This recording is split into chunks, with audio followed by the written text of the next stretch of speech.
పాకిస్తాన్ తన వక్ర బుద్ధిని చూపించింది. కాల్పుల విరమణ ఒప్పందాన్ని ఉల్లంఘించి భారత్పై మళ్లీ కాల్పులకు తెగబడింది.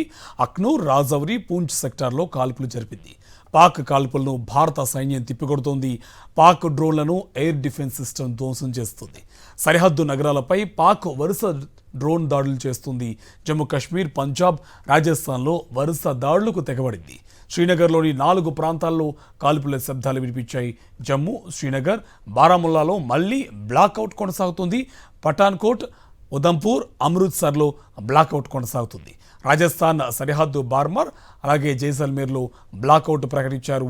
3 గంటల్లోనే పాక్ కాల్పుల విరమణ ఒప్పందాన్ని ఉల్లంఘించింది. పాకిస్తాన్ జరిపిన కాల్పుల్లో బీఎస్ఎఫ్ ఎస్ఐ ఇంతియాజ్ వీరమరణం పొందారు.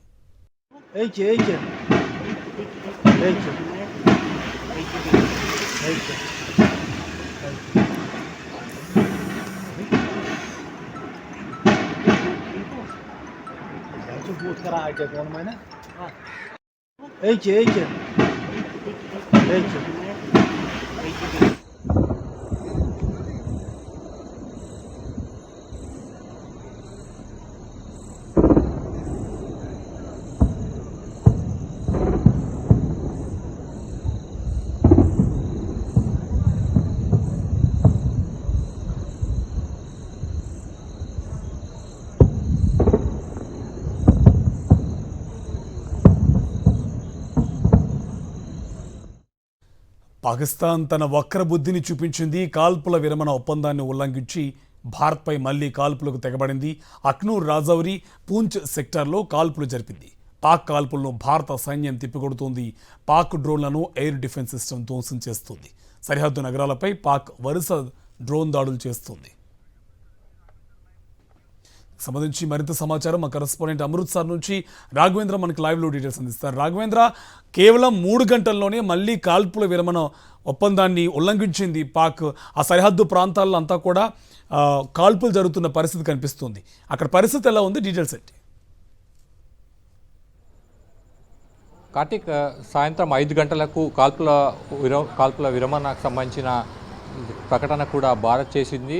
పాక్ వైపు నుంచి ప్రతిపాదన వచ్చింది కాబట్టి సీజ్ ఫైర్కు కట్టుబడి ఉంటామని ప్రకటించింది. అదే సమయంలో ఉగ్ర కార్యకలాపాల విషయంలో ఎట్టి పరిస్థితుల్లో కూడా రాజీ పడమన్న అంశాన్ని కూడా ప్రధానంగా భారత్ ప్రకటించింది. అయితే కొద్ది గంటల్లోనే పాక్ తన వక్రబుద్ధిని బయటపెట్టింది.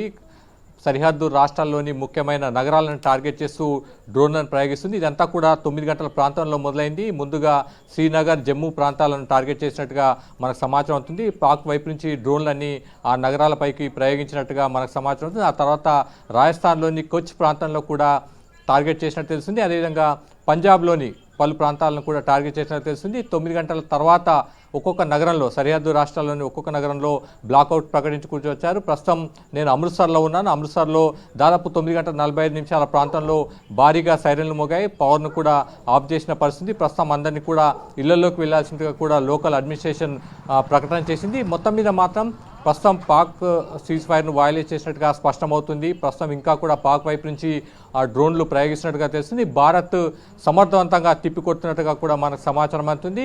కొద్ది గంటల్లోనే పాక్ ఇటువంటి చర్యలు దిగడంతో భారత్ ధీటుగా ఎదుర్కొనేందుకు ముందు అడుగులు వేస్తున్నట్టుగా మనకు సమాచారం అవుతుంది. కార్తీక్ అండ్ రాఘవేంద్ర, యాక్చువల్లీ వాళ్ళే కాలబేరానికి వచ్చి మళ్ళీ ఇప్పుడు వాళ్ళే ఈ ఉల్లంఘన చేయడం వెనుక ఏమైనా ప్లాన్ ఉందనుకోవచ్చా? అంటే ఇప్పటికిప్పుడు ఈ అంశానికి సంబంధించి కొంత క్లారిటీ వచ్చే అవకాశం లేదు. అయితే పాక్ ముందుగా ఫోన్ చేసింది, ముందుగా టచ్లోకి వచ్చింది భారత్తో, కాల్పుల విరమణకు సంబంధించిన ప్రతిపాదన చేసింది. దానికి సానుకూలంగా భారత్ కూడా ముందుకు వచ్చింది. అమెరికా మధ్యవర్తం చేసిన పరిస్థితి. అయితే పాక్ ఖచ్చితంగా విశ్వాసఘాతకానికి పాల్పడుతుందన్న సమాచారం భారత్కు ఖచ్చితంగా ఉంది. అందుకే ఇవాళ 5 గంటల తర్వాత కూడా బార్డర్లో ఎక్కడ కూడా ఫోర్సెస్ రీట్రీట్ కాలేదు, అక్కడే ఉన్నాయి. పట్టణాలన్నీ కూడా హైలైట్గా ఉన్నాయి. కేవలం బ్లాక్అవుట్ మాత్రమే ప్రకటించలేదు. ఎక్కడికక్కడ జమ్మూ కాశ్మీర్ నుంచి మొదలు పెడితే పంజాబ్ దాకా బార్డర్లో అంతా కూడా సెక్యూరిటీ అంతా కూడా హైలైట్గానే ఉంది. ఎప్పటికప్పుడు పరిస్థితులను గమనిస్తూ వస్తుంది. 9 గంటల ప్రాంతంలో ఊహించినట్టుగానే పాక్ వైపు నుంచి కాల్పులు మొదలైన పరిస్థితి. అయితే పాక్ దీని వెనుక ఎటువంటి వ్యూహం ఉంది, ఎటువంటి ప్రయోగం చేయదలుచుకున్న సంబంధించి ఇవాళ రాత్రికి కానీ రేపు తెల్లవారు సమయానికి కానీ కొంత క్లారిటీ వచ్చే అవకాశం వస్తుంది. ప్రస్తుతం అయితే పాక్ వైపు నుంచి వస్తున్న డ్రోన్లను భారత్ దళాలు తిప్పికొడుతున్న సమాచారం మనకు తెలుస్తుంది. కార్తిక్ అండ్ రాఘవేంద్ర, ఇప్పుడు యాక్చువల్లీ ఆ సరిహద్దు ప్రాంతాల్లో ఉన్న ప్రజలందరూ కూడా ఈ సీజ్ ఫైర్ అయ్యింది అన్న ఆనందంలో ఉన్న టైంలోనే మళ్ళీ కేవలం 3 గంటల్లో మళ్ళీ ఈ కాల్పులు మళ్ళీ జరగడం వెనుక అక్కడ ప్రజలు ఏమంటున్నారు? ఎందుకంటే మళ్ళీ కాస్త హ్యాపీగా ఫీల్ అయిన టైంలో కూడా మళ్ళీ ఈ కాల్పులు జరుగుతున్న పరిస్థితి. ఖచ్చితంగా కార్తిక్, సాయంత్రం 5 గంటల తర్వాత ఈ ప్రకటన వెలువడిన తర్వాత సరిహద్దు ప్రాంతాల్లోని ప్రజల్లో కొంత రిలీఫ్ కనిపించింది. అంటే ఒక్కసారిగా ఆనందం కనిపించకుండా వరుసగా 2 రోజుల నుంచి బ్లాక్అవుట్ ఉంది. రాత్రి సమయంలో 9 గంటల తర్వాత పాక్ వైపు నుంచి డ్రోన్స్ వస్తున్నాయి, కాల్పులు జరుగుతున్నాయి, ఎంతో కొంత రిలీఫ్ వస్తుందన్న ఆశాభావం సరిహద్దు రాష్ట్రాల ప్రజల్లో వ్యక్తమైంది. భారతీయ పౌరులు వ్యక్తం చేసిన పరిస్థితి. అయితే పాక్ పైన ఎట్టి పరిస్థితుల్లో కూడా నమ్మకం లేదు. గతంలో అనుభవాలు చూసాం, సీజ్ ఫైర్ సంబంధించిన నిర్ణయాలు ఉన్నాయి, ఒప్పందాలు ఉన్నాయి, కానీ ఎప్పటికప్పుడు కూడా పాక్ ఉల్లంఘిస్తూ వస్తుంది. చాలాసార్లు చూస్తూ వస్తున్నాం. అనుభవాలు కూడా భారత్ ఎదుర్కొన్న పరిస్థితి. ప్రస్తుతం అయితే ప్రజల్లో మళ్ళీ కొంత ఆందోళన మొదలైంది, టెన్షన్ మొదలైన పరిస్థితి. సరిహద్దు రాష్ట్రాల్లోని ముఖ్యమైన నగరాలను బ్లాక్అవుట్ ప్రకటించారు. తెల్లవారు వరకు ఏమవుతుందో చూడాలి. ఒకవైపు పాక్ వైపు నుంచి వచ్చే దుస్సాహసానికి కానీ పాక్ వైపు నుంచి కానీ డ్రోన్లకు సంబంధించి కానీ భారత్ దళాలు సమర్థవంతంగా తిప్పికొడుతున్నాయి.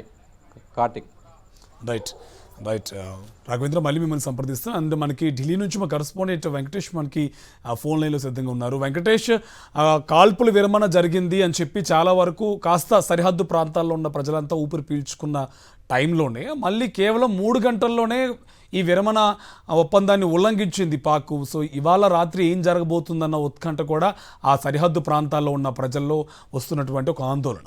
డీటెయిల్స్ ఏంటి? అంటే ఇది ఒప్పందం కాదు, కేవలం అండర్స్టాండింగ్ గానే దీన్ని భావించాలి. ఫార్మల్ గా ఎక్కడ కూడా అగ్రిమెంట్ గానీ ఏది జరగలేదు. మ్యూచువల్ గా ఒక అవగాహనకు వచ్చి ఈ కాల్పులను విరమించారంటే తప్ప దీన్ని ఒప్పందంగా భావించడానికి వీల్లేదు. అయితే సడన్ గా పాకిస్తాన్ మరోసారి కాల్పులు చేయడం పైన ఒక్కసారిగా ఆందోళన మొదలైంది. ఏకంగా శ్రీనగర్ హెడ్ క్వార్టర్ లోని ఆర్మీ కేంద్రాన్ని టార్గెట్ గా చేసుకొని డ్రోన్లను ప్రయోగించారు. సో ఆ డ్రోన్లన్నిటిని కూడా న్యూట్రలైజ్ చేశారు. ఎక్కడ కూడా ఆ డ్రోన్లు టార్గెట్ రీచ్ కానటువంటి పరిస్థితి. అలాగే ఇటు గుజరాత్ లోని కచ్ ప్రాంతంలో కూడా కొన్ని డ్రోన్లు కనిపించే వాటిని కూడా న్యూట్రలైజ్ చేసినటువంటి పరిస్థితి.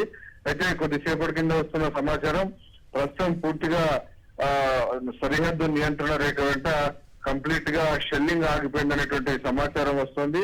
అయితే ఈ మొత్తం కోఆర్డినేషన్ లోపానికి, సమన్వయ లోపం వల్లనే ఈ పరిస్థితి తలెత్తిందా, లేకుంటే ఆర్మీకి అక్కడ ఉన్నటువంటి ప్రభుత్వానికి మధ్య సమన్వయం లేకపోయిందా అనేటువంటి ఒక ప్రశ్న ఉదయిస్తుంది. ఎందుకంటే ఆర్మీ పాకిస్తాన్ లో ఉన్నటువంటి ప్రభుత్వానికి ఆర్మీకి మధ్య సరైనటువంటి కోఆర్డినేషన్ లేకుంటే ప్రభుత్వం తీసుకున్నటువంటి నిర్ణయాలను ఆర్మీ వాటిని ఒప్పుకునేటువంటి పరిస్థితి లేదు. ఎందుకంటే ఆర్మీకి సంబంధించినటువంటి అనేక ఎయిర్ బేస్లు, ఎయిర్ ఫోర్స్ స్టేషన్లన్నీ కూడా దెబ్బతిన్నాయి.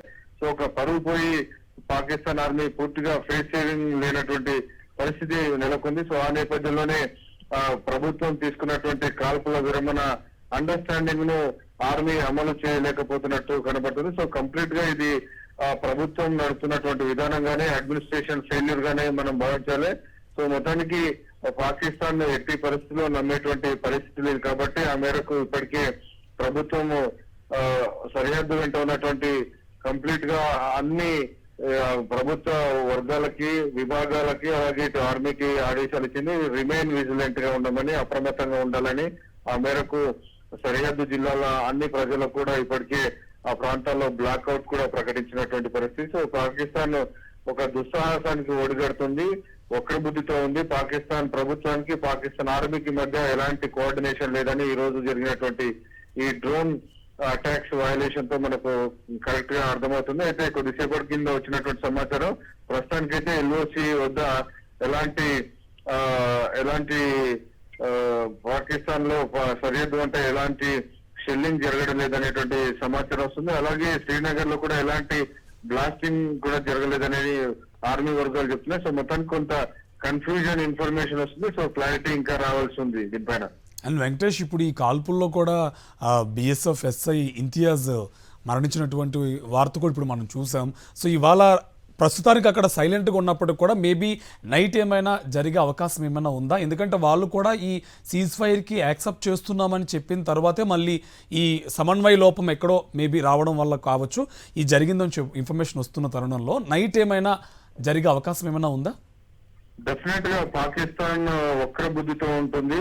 కాబట్టి పాకిస్తాన్ ఎలాంటి ఎత్తుగడలకు ఎలాంటి దుస్సాహసానికి పడినప్పటికీ వాటిని బుద్ధి చెప్పేందుకు ఖచ్చితంగా అప్రమత్తంగా ఉండాలని ప్రభుత్వం ఆదేశాలు ఇచ్చింది. ఆ మేరకు ఆర్మీ, ఎయిర్ ఫోర్స్, నేవీ వీరి ముగ్గురు త్రివిధ దళాలు కూడా కంప్లీట్ కోఆర్డినేషన్ తో ఉన్నాయి. ఎప్పటికప్పుడు ఎయిర్ డిఫెన్స్ సిస్టమ్ కూడా సుదర్శన్ చక్ర 900, 400 కి సంబంధించినటువంటి ఎప్పటికప్పుడు ట్రాక్ చేస్తూనే ఉంది. Akash air defence system track చేస్తుంది, LC-70 air defence system. So 3-4 రకాల గగనతల రక్షణ వ్యవస్థలు మనకున్నాయి. సో ఆ రక్షణ వ్యవస్థలు 24 hours ట్రాక్ చేస్తూనే ఉంటాయి. ఎక్కడైతే ఎయిర్ ఇంట్రూజన్ కనుక జరిగిందో, మన గగనతలంలోకి ఏమైనా ఫారిన్ ఆబ్జెక్ట్ వచ్చింది, ఇమీడియట్ గా వాటిని న్యూట్రలైజ్ చేస్తున్నటువంటి పరిస్థితి మనం చూస్తున్నాం. ఆ మేరకు కంప్లీట్ గా ఈ విజిల్ మాత్రం కొనసాగుతుంది.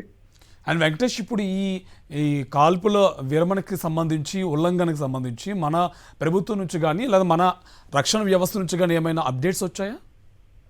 సో ఆర్మీ నుంచి వస్తుంది, ఎలాంటి పేలులు జరగలేదు శ్రీనగర్ లోనే. అలాగే ప్రస్తుతం LOC వద్ద పరిస్థితి కామ్ గా ఉందనేటువంటి విషయాన్ని ఆర్మీ చెప్తుంది. సో ఎలాంటి షెల్లింగ్ కూడా ప్రస్తుతం లేదు, పూర్తి ఆగిపోయిందని మనకు సమాచారం వస్తుంది. నిజానికి ఈ కాల్పుల విరమణకు సంబంధించినటువంటి ఈ ఆదేశాలకు సంబంధించి ఇంకా కింది వరకు రీచ్ కాలేదా అనేటువంటి ఒక అనుమానం వస్తుంది. ఎందుకంటే హైయర్ లెవెల్ ఆ నిర్ణయం తీసుకున్న తర్వాత దాన్ని లెవెల్స్ కింది వరకు కూడా పాకిస్తాన్ రేంజెస్ వరకు కూడా ఆదేశాలను 1 by 1 కమ్యూనికేట్ చేయాల్సి ఉంది. సో కమ్యూనికేట్ చేసే వరకు ఆలస్యమైందా అనేటువంటి ఒక అనుమానం వస్తుంది. లేదంటే ఆర్మీ చీఫ్ ప్రభుత్వం తీసుకున్నటువంటి నిర్ణయాన్ని ఉల్లంఘించి ప్రభుత్వ నిర్ణయాన్ని పాటించకుండా తనంతట తాను సొంత నిర్ణయాలు తీసుకుంటున్నారా అనేటువంటి ఒక అనుమానం కూడా వస్తుంది. సో ఎనీవే కాసేపట్లో ఆర్మీ దీనికి సంబంధించినటువంటి క్లారిటీ ఇచ్చేటువంటి అవకాశం ఉంది. ప్రస్తుతం అయితే LOC వెంట ఎలాంటి ఫైరింగ్ జరగడం లేదని ఆర్మీ వర్గాలు చెప్తున్నాయి.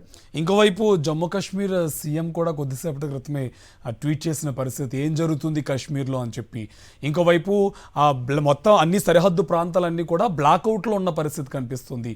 సో ఏం జరుగుతుందన్న సమన్వయ లోపం మన అధికారులు కూడా కాస్త లేదు అనేది క్లియర్గా వ్యక్తమవుతుందా?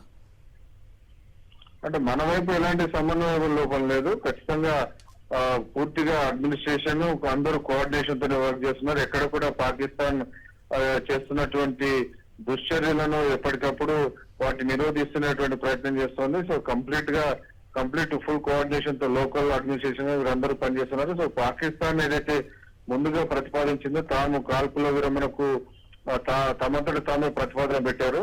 సో దానికి భారత్ కూడా ఒప్పుకుంది కాల్పుల విరమణకు. సో ఆ నేపథ్యంలోనే ఈ సాయంత్రం 5 గంటల నుంచి కాల్పుల విరమణ జరగాల్సి ఉంది. సో 3 గంటల వరకు మాత్రమే కాల్పుల విరమణ జరగదు. నిజానికి నిన్న కూడా మనం చూసాం, గత 3 రోజుల నుంచి రాత్రి 8 గంటల తర్వాతనే పాకిస్తాన్ ఈ రకమైనటువంటి దాడులకు పాల్పడినటువంటి పరిస్థితి మనం చూసాం. సో తాజాగా పాకిస్తాన్ ఈ వయలేషన్ చేస్తుంటే ఆ వయలేషన్ కు ఇది ఉద్దేశపూర్వకంగా చేస్తున్నటువంటి ఈ మొత్తం వ్యవహారంలో ప్రభుత్వం తీసుకున్నటువంటి నిర్ణయాన్ని ఛాలెంజ్ చేస్తూ లేకుంటే ధిక్కరించే విధంగా పాకిస్తాన్ ఆర్మీ ప్రవర్తిస్తున్నట్టు మనకు స్పష్టంగా అర్థమవుతుంది. సో ఇదంతా కూడా పాకిస్తాన్ లో ఉన్నటువంటి ఒక అధ్వాన్నపు ప్రభుత్వ నిర్వహణకు ఒక అడ్డం పడుతుంది. అండ్ వెంకటేష్, ఇప్పుడు ప్రస్తుతానికి అక్కడంతా కామ్గానే ఉందా సరిహద్దులంతా కూడా? ఎందుకంటే చాలాసార్లు కూడా ఈ ఇష్యూస్ అయినప్పుడు పాక్ తన వక్రబుద్ధిని చూపిస్తూనే వచ్చింది కాబట్టి ఇప్పుడు నమ్మలేని పరిస్థితి. మళ్ళీ ఏమైనా జరిగే అవకాశాలు ఉన్నాయని కొద్దిసేపటి క్రితమే మాట్లాడుకున్నాం, అగైన్ ఇప్పుడు జరుగుతుంది. సో ప్రస్తుతానికి అంతా కూల్ ఉంది అక్కడ? కూల్ అని చెప్పడానికి వీల్లేదు. ఖచ్చితంగా టెన్షన్ కంటిన్యూ అవుతుంది. ప్రజలు కూడా అప్రమత్తంగా ఉన్నారు, అధికారులు కూడా పూర్తి అప్రమత్తంగా ఉన్నారు. ఎక్కడ కూడా ఛాన్స్ తీసుకోవడానికి వీల్లేదు. పాకిస్తాన్ 100% ఏ రోజు కూడా నమ్మడానికి వీల్లేదు. పాకిస్తాన్ పుట్టుకనే అబద్ధాల పైన పుట్టినటువంటి నేపథ్యంలో పాకిస్తాన్ ఏ క్షణంలో కూడా నమ్మేటువంటి పరిస్థితి లేదు. కాబట్టి ఆ మేరకు కంప్లీట్ అలర్ట్నెస్ తో ఉండాల్సినటువంటి అవసరం ఉంది. ప్రజలు గానీ అధికారులు గానీ ఆ మేరకు కంప్లీట్ గా ఆదేశాలు ఇచ్చారు. సో పాకిస్తాన్ ఏమైనా దుస్సాహసానికి ఒడిగట్టి కాల్పులు కనుక పాల్పడితే దానికి ఒక్క బుల్లెట్ కాలిస్తే 100 బుల్లెట్లు మన వైపు నుంచి వెళ్ళడానికి సిద్ధంగా ఉన్నాయి. ఆ మేరకు ప్రభుత్వ యంత్రాంగం ఫ్రీ హ్యాండ్ ఆర్మీకి ఇచ్చినటువంటి పరిస్థితి ఉంది. కాబట్టి any misadventure definitely India will tackle sternly అనే విషయాన్ని స్పష్టం చేస్తుంది. Right, thank you Venkatesh.